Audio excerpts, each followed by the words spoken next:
नमस्कार. श्री स्वामी समर्थ सर्वांना. आजच्या व्हिडिओमध्ये तुम्हा सगळ्यांचं खूप खूप स्वागत आहे. स्वामी तुम्हा सगळ्यांना कायम सुखी ठेवो ही स्वामीचरणी प्रार्थना करते आणि आजच्या व्हिडिओला सुरुवात करते. तर आता श्रावण महिना चालू झाला आहे. तर श्रावण महिन्यामध्ये आपण सेवा उपाय ह्या करत असतो.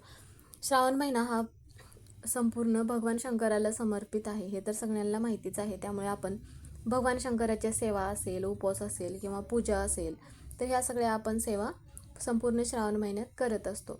तर आता ज्यावेळेस श्रावण महिन्यामध्ये इतर ज्या सेवा करतो त्यावेळेस मग आपल्याला अजून एक सेवा आपल्याला करायचं आहे. संध्याकाळी एका ठिकाणी दिवा लावायचा आहे, ज्यामुळे आपल्या आयुष्यातील सगळे जे वाईट दिवस आहेत तर ते निघून जातात आणि आपल्या आयुष्यामध्ये सगळे चांगलेच घडत असते. कधी कधी आपल्या आयुष्यामध्ये अशी एखादी इच्छा असते, खूप दिवस झाला आपण प्रयत्न करत असतो पण ती इच्छा पूर्ण होत नसेल, तर आपली जी इच्छा आहे तर ती इच्छा पण कोणतीही कठीणातली कठीण इच्छा आहे तर ती इच्छा पण पूर्ण होईल.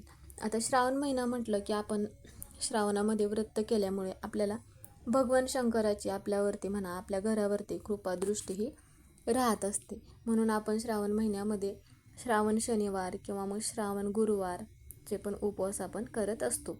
कारण की श्रावण महिन्यामध्ये भगवान शंकराला ज्या वस्तू असतात त्यामध्ये मध असेल किंवा जी प्रत्येक सोमवारची शिवामूठ असेल किंवा शिवलिंगावरती पाणी असेल, दूध असेल, बेलपत्र, धतुरा, त्याचं फूल किंवा फळ, ह्या सगळ्या वस्तू आपण अर्पण करतच असतो. यामुळे काय होतं की आपल्या घरामध्ये सुख शांतीही नांदत असते. हे जे सर्व आहे तर ह्या सगळ्या वस्तू अर्पण आपण केल्यामुळे, त्याचबरोबर आपण सोमवारचे व्रत केल्यामुळे आपल्यावरती शंकराची कृपा ही कायम राहत असते आणि आपली जी कोणती इच्छा असेल तर ती इच्छा पूर्ण होत असते. त्यामुळेच मग आपल्याला काय करायचं आहे, संपूर्ण श्रावण महिना संपेपर्यंत एक दिवा लावायचा आहे. तर त्याबद्दलचीच माहिती आपण आजच्या व्हिडिओमध्ये घेणार आहोत. व्हिडिओ शेवटपर्यंत बघा म्हणजे तुम्हाला माहिती पूर्णपणे समजेल. आता बऱ्याच वेळा काय होतं की आपण शिवलीला अमृत हा जो ग्रंथ आहे तर या ग्रंथाचे आपण पारायण करत असतो, पण प्रत्येकाला याचे पारायण पण शक्य होत नाही.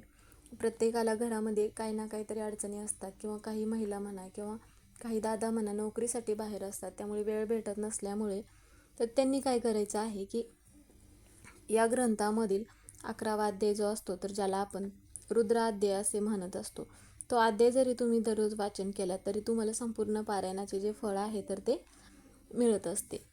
तर आता आपल्याला काय करायचं आहे की आता श्रावण महिना चालू झाल्यामुळे आता ज्या महिलांना मासिक धर्म असेल तर त्यावेळेस मग त्या महिलांना तेवढे दिवस वगळायचे आहेत, म्हणजेच की 4 किंवा 5 दिवस जे असतात तर ते दिवस आपल्याला वगळून हा दिवा आपल्याला लावायचा आहे. आता श्रावण महिना चालू झाल्यामुळे कोणतेही दिवसापासून तुम्ही सुरुवात करू शकता. तुमची कोणती इच्छा असेल ती पूर्ण व्हावी किंवा नोकरीसाठी प्रयत्न करताय किंवा घरामध्ये मानसिक वातावरण ठीक नसेल किंवा मुलांच्या कोणत्या अडचणी असतील तर त्यावेळेस काय करायचं आहे की हा उपाय आपल्याला करायचा आहे.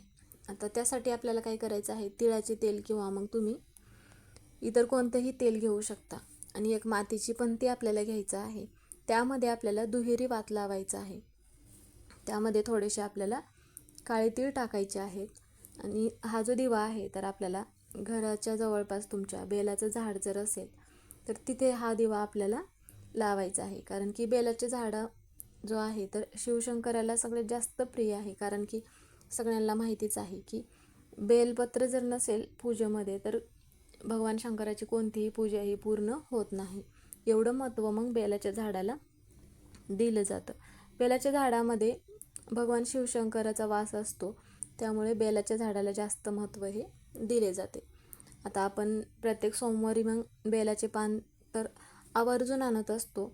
11 असेल, 21 असेल किंवा 108 असेल, ज्यांना जेवढं शक्य होत असेल. कारण की काय होतं, प्रत्येकांच्या घरी झाड असेलच किंवा घराच्या जवळपास झाड असेलच.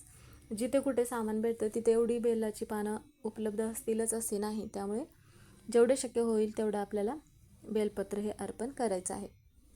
कोणतीही पूजा करत असेल आपण भगवान भोलेनाथाची तर त्या पूजेमध्ये बेलपत्र हे असतंच. कारण की समुद्रमंथनाच्या वेळी भगवान शिव जे आहेत तर यांनी विष प्राशन केले होते, तेव्हा मग त्यामध्ये जळजळ होऊ लागली होती भगवान शंकराला. म्हणून मग बेलाचे पान जे आहे तर त्यांच्या डोक्यावर ठेवले होते. म्हणूनच तेव्हापासून मग भगवान भोलेनाथाला बेलाचे पान जे आहे तर ते अतिशय प्रिय आहे. आता या ज्या गोष्टी आहेत किंवा हे जे शास्त्रामध्ये लिखित आहे. तर हे बऱ्यापैकी लोकांना माहिती नसते की बेलपत्राला एवढं महत्त्व का दिलं जातं. तर अशी ही त्यामागची कथा आहे बेलपत्राची. तर ते अतिशय प्रिय मानले जाते, कारण की बेलाचे पान जे आहे तर ते भगवान शिवाच्या 3 डोळ्याचं प्रतीक मानले जाते. तर या श्रावण महिन्यामध्ये जर भगवान शिवशंकराला जर आपण दररोज एक बेलपत्र अर्पण केले, तर आपली वाईट जी कळत नकळत झालेली पापं आहेत तर ती नष्ट होत असतात. आणि आपली जी कोणती मनोकामना असेल, तुमची कोणतीही इच्छा असेल, तर ती इच्छा पण पूर्ण होते. म्हणूनच श्रावण महिन्यामध्ये आपल्याला दररोज काय करायचं आहे, बेलाच्या झाडाखाली आपल्याला एक दिवा लावायचा आहे. आता दिवा लावण्याच्या अगोदर काय करायचं आहे, जी तुम्ही पंथी घेतला आहात किंवा मग दररोज तुम्ही घरामध्ये एखादा दिवा असेल तर तो दिवा पण घेऊ शकता. आता बऱ्याच वेळा काय होतं की प्रत्येकाच्या घरी बेलाचं झाड असेलच असे नाही. त्यासाठी तुम्ही जर मंदिरात जात असाल तर मंदिरात जाऊन पण तुम्ही हा दररोज दिवा लावायचा आहे. कारण की श्रावण महिन्यामध्ये प्रत्येकजण प्रदोष काळामध्ये मंदिरात जात असतात भगवान भोलेनाथाची पूजा करण्यासाठी. त्यावेळेस तिथे बेलपत्र अर्पण करत असतो. त्यावेळेस मग हा दिवा जो आहे तर आपल्याला लावायचा आहे आणि तो दिवा बेलाच्या झाडाखाली लावायचा आहे. दिवा लावल्यानंतर आपल्याला ओम नमः शिवाय असा 108 वेळा तिथे बसून आपल्याला जप करायचा आहे.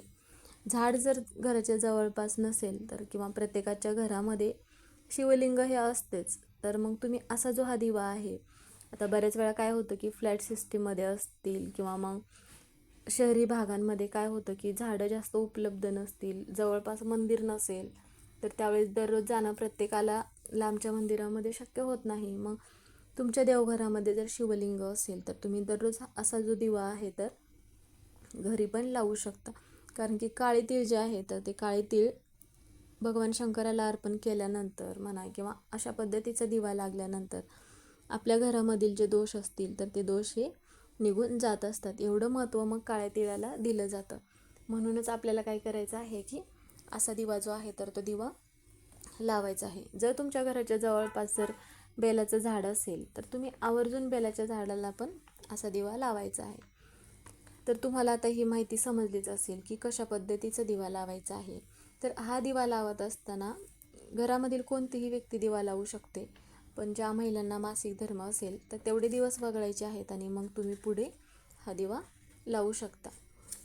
तर त्यावेळेस काय करायचं आहे, आता बऱ्याच वेळा काय होतं की घरामध्ये सुतक वगैरे असेल किंवा विटाळ असेल तर त्यावेळेस पण तुम्ही तेवढे दिवस वगळूनच मग हा दिवा लावू शकता. तर आता तुम्हाला ही माहिती समजलीच असेल पूर्णपणे. तर व्हिडिओ जर तुम्हाला आवडला तर व्हिडिओला लाईक करा.